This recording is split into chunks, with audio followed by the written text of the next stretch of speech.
ఒక ప్రశ్న చాలామందిని వేధిస్తుంది.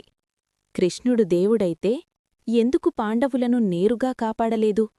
ద్రౌపది అవమానం, వనమాసం, యుద్ధంలో ఎన్నో బాధలు. దేవుడుంటే ఇవన్నీ ఎందుకు? ఇదే కృష్ణతత్వం రహస్యం.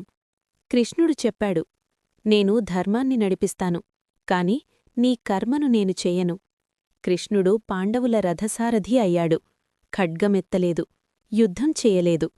ఎందుకంటే మనిషి ఎదగాలంటే పరీక్షలు తప్పనిసరి. అర్జునుడికి గీత బోధించాడు, కాని బాణం మాత్రం అర్జునుడే వదలాలి. ద్రౌపది వస్త్రాపహరణంలో ఆమె పూర్తిగా శరణాగతి పొందినప్పుడు కృష్ణుడు కాపాడాడు. అంటే అర్థమేమిటి? శక్తి ఉన్నప్పుడు మనమే పోరాడాలి, శరణాగతి ఉన్నప్పుడు దేవుడు తోడుంటాడు. కృష్ణుడు సమస్యలు తొలగించలేదు, కాని సమస్యలను ఎదుర్కొనే శక్తి ఇచ్చాడు. దేవుడు మనకోసం జీవించడు, మనతో కలిసి నడుస్తాడు. జై శ్రీకృష్ణ.